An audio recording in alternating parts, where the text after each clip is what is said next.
when I took over Secretary of State, I'll refer you back to the hearings we had in the Senate in January about the role I hope to play. And I believe very strongly this president was elected. One of the reasons why he was elected, very specific things, but one of the reasons why President Trump was elected is sort of an understanding among the American people that our foreign policy was in need of a complete recalibration. A recalibration because the world had dramatically changed. Many of the institutions, policies, assumptions that our foreign policy was operating under were built upon a world that no longer existed.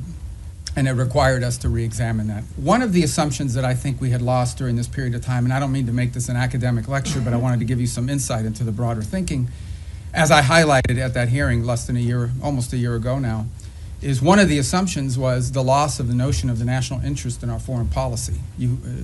At the core of foreign policy needs to be the national interest of the United States. Now, that doesn't mean that there aren't issues and things we care about in the world, but at its core, the core principle behind our foreign policy needs to be our national interests. So you have to, first of all, define what is the national interest, and then you have to apply it. We defined it as we are in favor of foreign policies that make America safer or stronger or more prosperous, hopefully all three, but at least one of those three. And then it requires you to prioritize. Even the richest, most powerful and influential country on earth has limited resources, has limited time.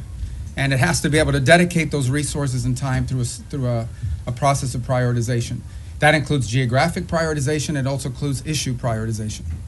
And that's what we intend to do here. Then you have to have the mechanisms of foreign policy to deliver on it. In essence, you have to have a Department of State and a National Security Council and all the elements of U.S. foreign policy influence and power to deliver, to identify and then deliver on those priorities. And that's what we've attempted to do here, and I think we're well on our way to doing it. There's more work to be done. There's things we will improve upon. But generally speaking, it was the genesis behind the reorganization of the department, oftentimes applying reforms that secretaries of states of both parties, appointed by presidents of both parties, have long sought to do. And we're very proud of that going into effect and continuing to work forward. I think we generally avoided, massive disruptions to our operation, although any transition involves some disruption. But we're very happy with the way we empowered our regional bureaus, meaning our embassies and the folks at the desks here behind the regions have become more empowered and having influence over every element of our foreign policy, particularly how it's applied tactically.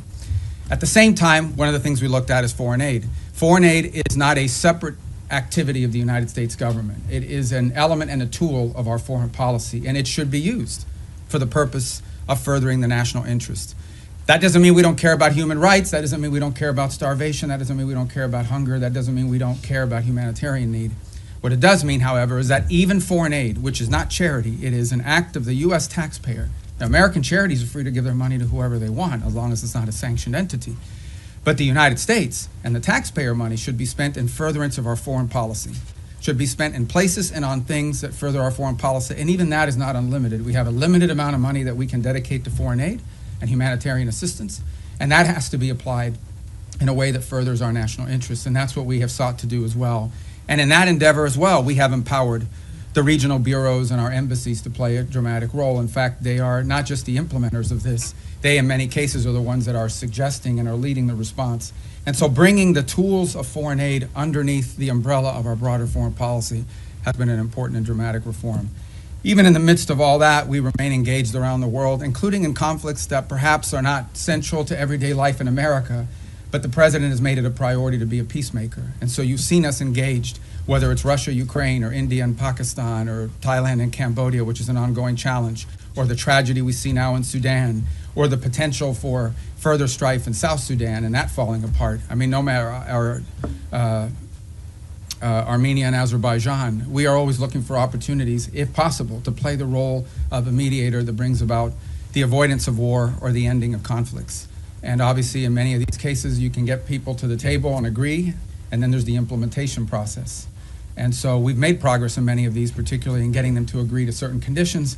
Obviously, it's ongoing work to make sure that those are implemented and applied. And some of these, conflicts have deep roots that go back many, many years. But we are prepared to be engaged and helpful in ways that perhaps other nations can't. We've been viewed as indispensable in that regard, and it's a role the president takes great pride in the promotion of peace around the world, and something he deserves a lot of credit for. He is personally engaged in all of this. Obviously, the big one was the situation with Gaza, which again is ongoing. There is now a ceasefire. There's that war is no longer going on. at the scale and scope and all the other things that were going on before. But obviously there's more work to remain. We are still through the process of trying to implement phase 1 and lead to phase 2 and phase 3. That is a long-term project, some of which will extend beyond the 4 years of this administration, but I thought was a very important achievement as well. So we have a lot to be proud about. I know you probably have some specific questions, and we can get to those, but I wanted to let that, lay that out as the preface and predicate for everything we're going to do today. I'd like to ask how you view recent escalation of tensions between Japan and China. You've been known for your tough rhetoric towards China over the years.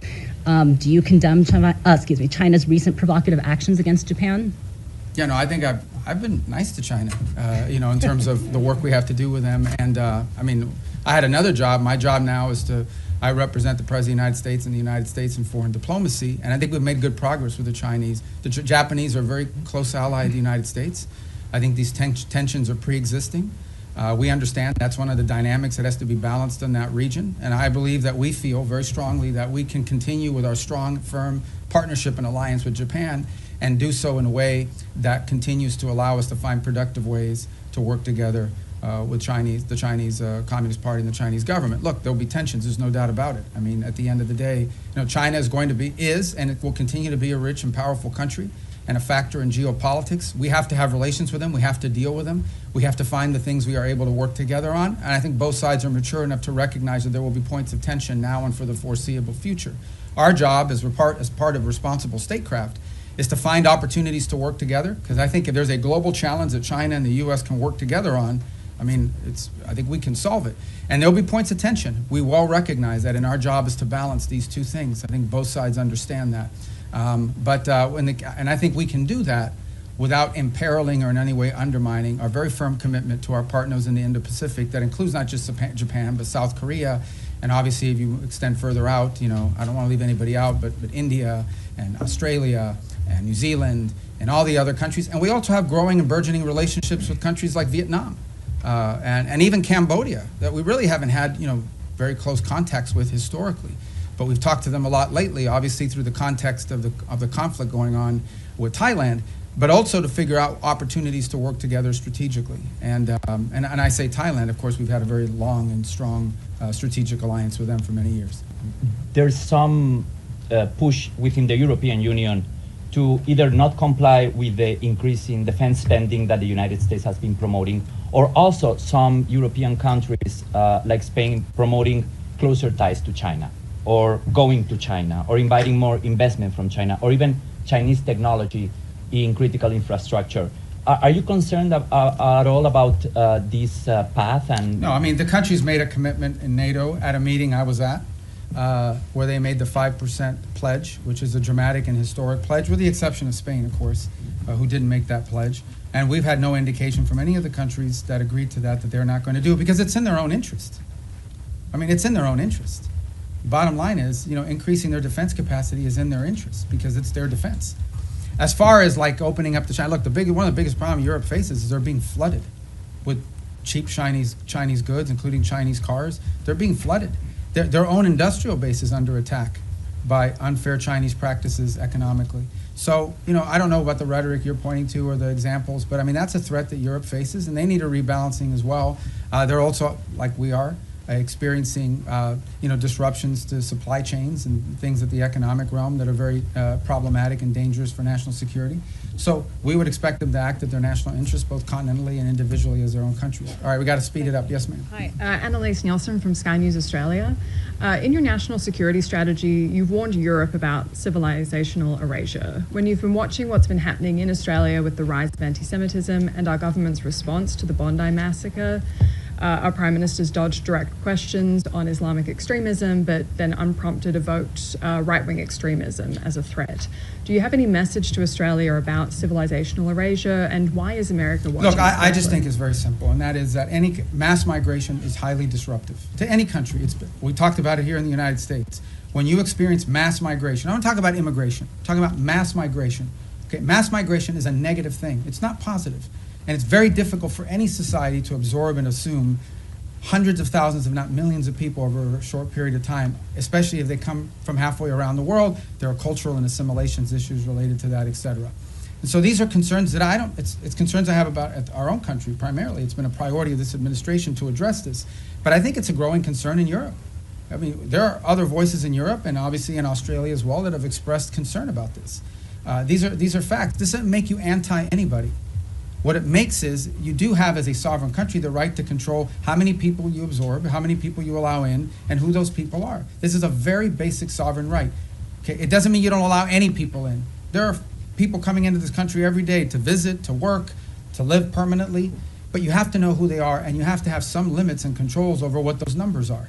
And obviously, because of some of the things we've seen, mass migration over the last decade has been highly disruptive, not just to the United States, but also to continental Europe, and in some cases in the Indo-Pacific as well. So I just think this is a real challenge that multiple Western advanced industrialized countries are facing, and I think it's pronounced in parts of Europe as well, and obviously, at least on the basis of your question, appear to be a challenge as well in Australia. There's a reason why this war hasn't ended, and that is because there's complex factors at play. I know that sounds like a throwaway line, but it's true.